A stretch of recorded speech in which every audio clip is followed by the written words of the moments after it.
একটা কথা বলে না, বৃক্ষ তোর নাম কি, ফল পরিচয়। আমি 5 বছর আপনাদের খেদমত করার চেষ্টা করেছি। 3 বছর করোনা লগ্নে করোনার যত সামগ্রী, মানুষকে যত বোঝানো, স্বাস্থ্য আগে বাঁচার জন্য যতটুকু সরকার বলেছে, স্বাস্থ্যনীতি মানে চলার জন্য আমিও প্রশাসনের সাথে একাত্ম হয়ে নিরলসভাবে সেই আশ্রয় শিবির থেকে আরম্ভ করে কোরপাই পর্যন্ত আমাদের ঘুরে কিন্তু 40 কিলোমিটার আমি প্রত্যেকটা জায়গায় ঘুরে ঘুরে ঘুরে ঘুরে স্মাগ দিয়েছি, সামগ্রী দিয়েছি এবং সরকারের যত সাহায্য সহায়তা আছে এগুলা আপনাদের অনেকে হয়তো বড় লোক দেন নাই, যারা গরিব তাদের পাশে সরকারের নিয়ে এসেছি এবং আমি আমার অনেক আত্মীয় স্বজন, আমার বন্ধু বান্ধব তাদের সহযোগিতা নিয়েছি। যেমন অনেক সময় দেখা যায় আমি ওই জাহাঙ্গীর আলম এই ভাই লন্ডনে, তারা কইছে কিছু টাকা দিচ্ছে, নাসিম সাহেব মোকাবের কইছি 6-7 লাখ টাকার করোনার যে আমরা ওই সিলিন্ডার, ওই গ্যাস সিলিন্ডার এগুলো দিয়েছে। অনেক আমার আত্মীয় স্বজনে মেশিন দিয়েছে যেটা অক্সিজেন সৃষ্টি হয়। তো এখন জীবন বাঁচানো খরচ। এর পরবর্তীতে আমাদের এমপি মহোদয় আব্দুল মতিন খসরু উনি ইন্তেকাল করেছেন করোনায়। তারপরে আবার অনেকদিন আপনার এদিক সেদিক মানে এমপি মারা যাওয়ার পরে কিন্তু আমাদের উন্নয়ন স্থবিরে। এখন তো করোনা, আবার হচ্ছে এমপিটা মারা গেছে, পরবর্তীতে আবার এমপি নির্বাচিত হওয়া, এই সময়টা এমপি নির্বাচিত হওয়ার পরে মরহুম আমাদের আবুল হাসান খান অ্যাডভোকেট সাহেব উনি আসলো। উনি আসার পরে যাক উনি মরে গেছে বলবো না, আমি যদি কই শনি উনি কোন রবি, আমি আবার এগুলা নিয়ে আমার এমপি মহোদয়ের লোকে কোনো তর্ক বিতর্কে যায় না। তাই একটু হলে ব্যাঘাত হয়েছে। এখন সময় হয়েছে আমাদের যে কাজগুলা পরবর্তীতে, তারপরও অনেক কাজ আমি এখন নাম বললে অনেক সময় চলে যাবে। আপনাদের এলাকা হয় নাই, করি নাই এমন না, তাও আপনারা ইউনিয়নে যারা বড় বড় কথা বলে আমার এই করি নাই বিতায় যেই করি নাই বললাম, তারপরে যেগুলো আছে আমার নেতাদের থেকে জেনে নেবেন, কারণ অনেক সময় নামাজের টাইম হয়ে গেছে, বলা যাবে না। গত 50 বছর জানা করেছে বাক্সমূলে তার চেয়ে বেশি করে, এবং শুধু বাক্সমূলের না প্রত্যেক ইউনিয়নে দেখবেন। আর আল্লাহ এই যে মসজিদে আজান দিছে, এই মসজিদ সাক্ষী রেখে বললাম আপনাদের সন্তান কেউর ভাগিনা কেউর ভাই, আমি এই মসজিদ সাক্ষী বললাম আমি 1 টাকা ভোটগাতি খাই নাই। আমার কাছে নিরহ মানুষ গেছে যা আমার একটা দোষ হচ্ছে এই আমার দরজা লাল বাতি জ্বলে না, আমার এটা সবসময় খোলা।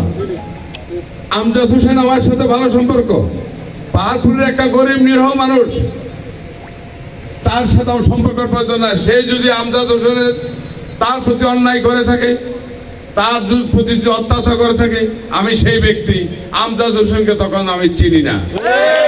আমি গরিব নিরহ বঞ্চিত মানুষের পক্ষে থাকি। এইটা যদি আমার অপরাধ হয়, সেই অপরাধ নিয়ে আমি বাঁচতে চাই। আমি যার সাথে সম্পর্ক সে অন্যায় করে তার পক্ষে থাকবো এমন রাজনীতি আমি করি না। এই জন্য অনেকে আমাকে পছন্দ করেন না। আবার আপনাদের মতন ভালো ভদ্র মার্জিত যারা শিক্ষিত মানুষ, যাদের জ্ঞান আছে, শিক্ষিত বলতে আমি শুধু এমএ করা তাকে শিক্ষিত বলি না, যাদের জ্ঞান গরিব আছে, যাদের বিবেক আছে, তারাই আপনার শিক্ষিত। যেমন আমাদের জাতির জনকের সুযোগ্য কন্যা জননেত্রী শেখ হাসিনা, মাননীয় প্রধানমন্ত্রী, মমতাময়ী প্রধানমন্ত্রী, বিশ্বের শ্রেষ্ঠ নায়ক, মানে সততা, নিষ্ঠা এবং দেশপ্রেমিক হিসাবে পৃথিবীতে 2 নম্বর। তারা তো উনি সারা পৃথিবীতে নাম করেছেন। আজকে দেখেন অর্থনৈতিক অবস্থা সারা পৃথিবীতে কি অবস্থা, আমাদের দেশে অর্থনৈতিক অবস্থা যে যতগুলো ভালো। এখন আমাদের আসছে জননেত্রী শেখ হাসিনা চিন্তা করেছে এই জাতিকে কিভাবে উন্নয়ন করা যায়। মেগা প্রকল্প বন্ধ, এখন দিয়েছে গ্রামকে শহর করার যে ওনার পরিকল্পনা। এখন আসছে স্কুল কলেজ মাদ্রাসা, রাস্তাঘাট, কালভার্ট, রিটার্নিং ওয়াল, মসজিদ, চিতিয়া, কবরস্থান এবং ঈদগাহ, সকল উন্নয়নের কাজ করা যাবে। তাহলে এখন সময় এসেছে মাননীয় আমাদের এমপি জাহের সাহেব, উনি আর আমি চাচা ভাতিজা, বাপ পুত আমরা 2 জন। আল্লাহর রহমতে জননেত্রী শেখ হাসিনা আছেন, জাহের সাহেব এমপি আছেন, আরেক মুরব্বী আমার ব্যক্তিগত জীবনে, রাজনীতির জীবনে, ছাত্র থেকে ছাত্রলীগ থেকে এই পর্যন্ত বাহার ভাই আমার নেতা। বাহার ভাই এখন আল্লাহর রহমতে উনি মন্ত্রী না হলেও, উনি যদি কিছু না হয় কুমিল্লার জন্য উনি অনেক বড়, আমরা ওনাকে মানি।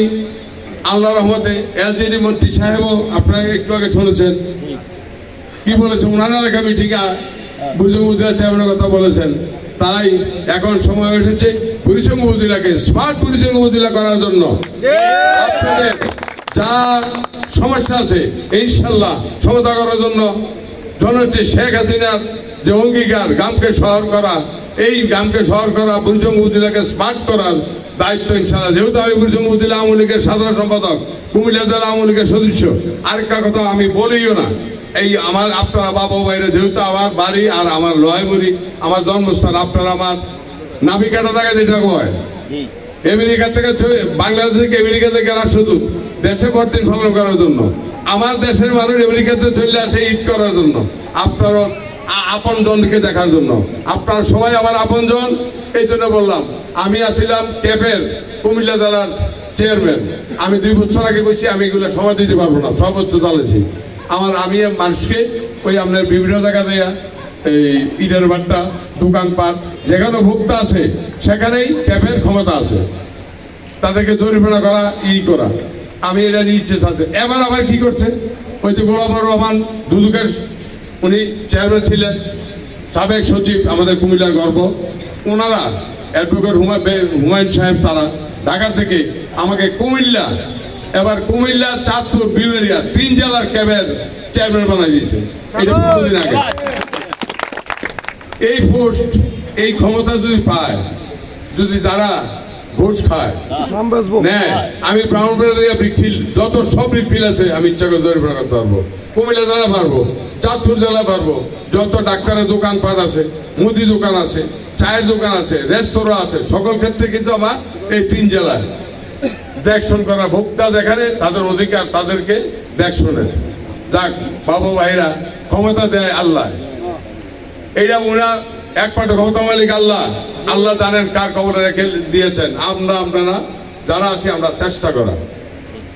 বিগত দিনে এই যে একটা কথা বলেছি আসানুল রুমি, যে কয়জন রুগীর কাছে গেছে, আমার বাড়িতে মানুষ মারা গেছে, আমার ভাই বারোজন, আমার বাড়িতে ভরা মানুষ, কেউ আসে নাই।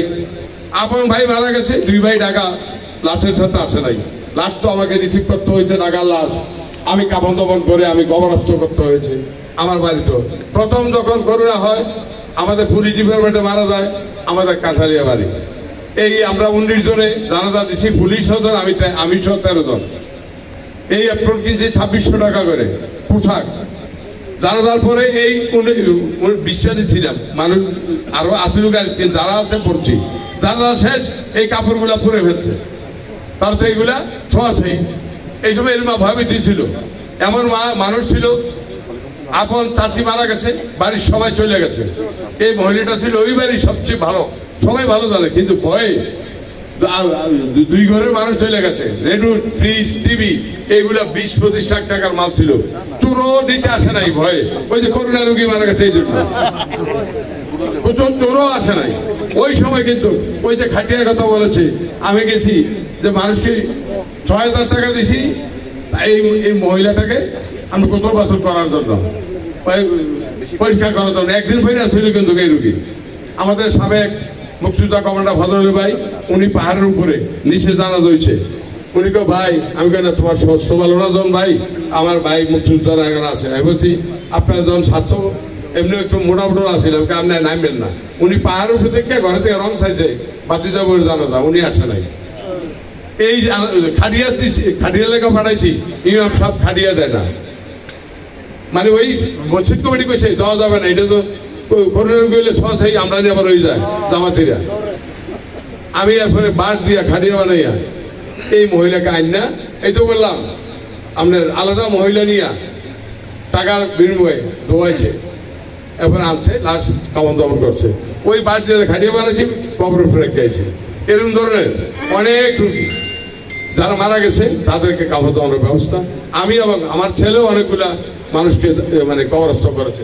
আপন লোকজন নাই, কি করা, মানুষকে উপরে রেখে পৌঁছে দেবে নি। অনেক রোগী আসছিল, আমি তাদেরকে সাহায্য দিতাম। যেমন তখন বুড়িচং থানার ওসি ছিল মুজাম্মেল হক, ওনার 2টা মেয়ে বউ, আলাদা নিয়ে আমরা ঠেলা দিয়া আমরা দেয়, খানা দেয়। উনি একটা খারাপ ভিতরে যাই দেয় যে খামায় আমাকে কি হয়েছে তোমার? আমার বড় মতো দেখতো, ওটা ভাই আমি বাঁচতাম না, আমার দুটা মাইয়ে দেখতেন, আমার পরিবারটা দেখতেন, আমার ব্যক্তিগতভাবে আমারে বড় ভাই আমার শ্রদ্ধা করতো। আমি ওটা কি তোমার মানে পরিবার থাকতো, তুমি তো আরো প্রফেশনাল হইবা, বড় হইবা, আরো বড় অফিসার হইবা, রিটার্ন করবা, আর তুমি অন কইতে সময় দেখিবা ওটা বাচ্চা কাচ্চা খেয়ে কিচ্ছুই তো না লড়ার মতো উড়াইছি। তখন আমি হাত ধরছি, ভাই ধরি না হাতে ধরছি, তার তো সাহস দিছি, ধরছি কিচ্ছু হইতো না। ইনফ্লুয়েন্সার তো একটু বেশি, আগে ইনফ্লুয়েন্সার কইতো, অন ইনফ্লুয়েন্সার একটু বেশি আর কি, ওরা ধরছি, ধরা ভর উঠছে। এখন আমি কিছু খাওয়া দাওয়া নিয়েছিলাম, শীতল শুটকির ভর্তা, জাম্বুর এটা এগুলো খাওয়াইছি, আল্লাহকে হুকুম দেখেন।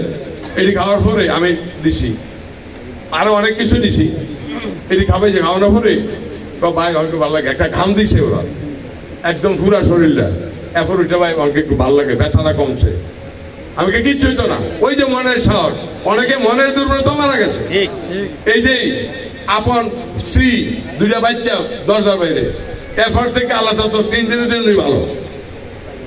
এইটা কি আসলে আমাদের স্বাস্থ্যনীতি এবং মানুষের সাহসিকতা, এইগুলো দিয়েই আমরা আমাদের দেশের মানুষ, এই যারা আপনাদের সন্তানরা আছে যারা ইউরোপে, রোমের মতন জায়গা 17 মানুষ মারা গেছে, ইয়ে দিয়া মেশিন দিয়া মানে গাথা কইরা, কবর না ডাইরেক্ট নিয়ে ফেলাই দিছে, হাজার হাজার মানুষ এইভাবে। কিন্তু বাংলার মানুষ, মাননীয় প্রধানমন্ত্রী সুদক্ষ কারিগর, স্বাস্থ্যনীতি কারণে প্রশাসন, পুলিশ, এসপি, ডিসি এবং বিডিআর, পুলিশ, এই এসিলেন্ট, টিউনু সবাই আমাদের জন্য এই যে আমাদেরকে বুঝাইছে, আমরা এই চলা, আমরা একত্র হবেন না, 5 জন লোক একত্র, 3 জন লোক একত্র থাকবেন না, বিভিন্ন কারণে আল্লাহ আমাদের এই জননেত্রী শেখ হাসিনা ওনার নির্দেশে এবং আল্লাহর রহমতে আমরা এইগুলা থেকে, করোনা থেকে আমরা উত্তীর্ণ হতে পেরেছি। এই সময় কি করবো? উন্নয়নের কাম, জীবন বাঁচান ফরজ। পরবর্তীতে যখন এগুলো গেছে, যতটুকু পারছি আল্লাহর রহমতে উন্নয়নের কাজও করেছি। বললাম তো, প্রত্যেকে আমি চ্যালেঞ্জ করে বলবো, গত 50 বছর জানা হয়েছে, প্রত্যেকে তার চেয়ে বেশি করেছি। আর আগামীতে এখন আমাদের সময় হয়েছে বুড়িচঙ্গের উন্নয়ন। ইনশাল্লাহ আমাদের এমপি মহোদয় ভালো মানুষ, তার দক্ষতা, তার পরিশ্রম সবকিছু মিলে উনি একদম ভালো মানুষ, উনি কাজ করার আগ্রহ আছে। যেহেতু আমরা সাদাবাদী এক, যদি আপনারা 29 তারিখে ঘরমার্কা ভোট দিয়ে আবার পুনর্নির্বাচিত করেন, আপনাদের যে অসমাপ্ত কাজ এগুলো ইনশাল্লাহ কোনোটা বাকি রাখবো, ইনশাল্লাহ করে দেবো আমাদের নেতৃবৃন্দের মাধ্যমে। এবং আপনারা নিজেরও আসতে পারবেন, আমাদের নেতৃবৃন্দরা যার যেখানে জবান করবে এটা করে দেবো, সেটাও আমি তাদেরকে বলে দিয়েছি। ইনশাল্লাহ তোমরা যেখানে যে কিছু করবা বলছো, যাতে তোমরা ভবিষ্যতে আমি বুঝতে চাবেন হইলে এই কথা না বলতে পারে, এই কালভারটা করার কথা ছিল, এই রাস্তাটা করার কথা ছিল, তখন তোমাদের ইয়ে থাকবে না। তাই সবাই কাগজে লিখে রাখবা। আমি ইনশাল্লাহ উদ্যাচন হইতে বললে একবার এগুলো তুলে আমাদের এমপি মহোদয়ের মাধ্যমে রেগুলেটর নিয়ে এলজিআইডি মন্ত্রী আমাদের অত্যন্ত ভাইয়ের কাছের লোক, আমাদেরকেও ভালো জানে। আপনারা শুনেছেন যে লাকসামের মিটিংয়ে আমার কথা কি বলেছে। যেহেতু আমাদের এমপি মহোদয় বাহার ভাই এবং আমাদের স্থানীয় সরকার মন্ত্রী, উনিও কুমিল্লা প্রেমিক, উনি কুমিল্লা মানুষকে ভালোবাসেন, বাংলাদেশকে ভালোবাসেন, কুমিল্লা মানুষকে, যেহেতু আমাদের মানে মায়ের পেটের ভাই নাও, কাছাকাছি উপজেলার মানুষ, উনি আমাদেরকে আপন মানুষ হিসেবে জানে। তাই ওনার জন্য দোয়া চাই। উনি যে এইভাবে আছে কুমিল্লাকে উন্নয়নের জন্য বাহার ভাইয়ের সাথে আলোচনা করে কুমিল্লা এগিয়ে গেলে বাংলা এগিয়ে যাবে। বাহার ভাইয়ের যে বক্তব্য, এই বক্তব্যের সাথে আমাদের মাননীয় স্থানীয় সরকার মন্ত্রীও একমত। তাই কুমিল্লা এগিয়ে গেলে বুড়িচং তো আর এগিয়ে কুমিল্লার বাইরে না। আমাদের মাননীয় এমপি জাহের সাহেব এবং আমাদের বাহার ভাই এলজিআইডি মন্ত্রী 3 জনের সমন্বয়ে ইনশাল্লাহ আমি আপনাদের অসম্পূর্ণ কাজ সম্পূর্ণ করার ইনশাল্লাহ করে দেব। আমাদের নেতৃবৃন্দ যাতে ইজ্জত থাকে, তা আজকে অনেক কষ্ট করে আপনারা সারাদিন আপনারা বিভিন্ন এই তাপদাহ ঋতুতে অনেক পরিশ্রম করেছেন এবং এখন পর্যন্ত আপনারা এই মিটিংয়ে আছেন। আপনাদের কাছে আমি প্রথমে কৃতজ্ঞতা জানাই এবং ধন্যবাদ জানাই। আগামী দিনে 29 তারিখে নিজে ভোট দিবেন। আপনাদের কাছে একটা ভোট ভিক্ষা চাই, আপনারা আমাকে ভোট ভিক্ষা দিবেন আশা করি। এবং আপনারা বাড়িতে যে মা বোনদেরকে বুঝাবেন এবং অন্য জায়গায় যারা আত্মীয় স্বজন আছে, আপনাদের প্রত্যেকে রাঙ্গিনায় বাড়ির পাশে মানুষ, আপনার মেয়ের জামাই আছে, আপনার খাদ্য হয়ে আছে, মাত্র হয়ে আছে, আমরা যে আত্মীয়তা বন্ধনে সবাই, তাদের কাছে আমার হয়ে আপনার একটা ভোট ভিক্ষা, ঘোড়া মার্কা ভোট ভিক্ষা চাবেন, আমাকে যাতে ঘোড়া মার্কা ভোট দিয়ে জয়যুক্ত করে। আমার হয়ে আপনার প্রত্যেকে আখলাত দেবেন হয়ে তাদের কাছে ভোট ভিক্ষা চাবেন। আপনারা সবাই মঙ্গল কামনা করি। আল্লাহ যাতে আমরা আপনাদের সকলকে পারিবারিকভাবে সুন্দর শান্তিতে রাখে এবং আপনাদের সুখে থাকেন। জননেত্রী শেখ হাসিনার যে উন্নয়ন এইটা ত্বরান্বিত হবে, আমরা যাতে আগামী 5 বছর দেখে যেতে পারি সেই জাতির জনকের সুযোগ্য কন্যার যে আমার বাংলার মানুষ আর মালয়েশিয়া সিঙ্গাপুর যাবে না, এই দেশে এই 5 বছর পরে ইনশাল্লাহ আমাদের সেই সক্ষমতা আসবে, সেই আশা। এবং আবারও 29 তারিখে গণমার্কে একটা ভোট ভিক্ষা চেয়ে আমি আমার বক্তব্য শেষ করছি। আল্লাহ হাফেজ, আসসালামু আলাইকুম।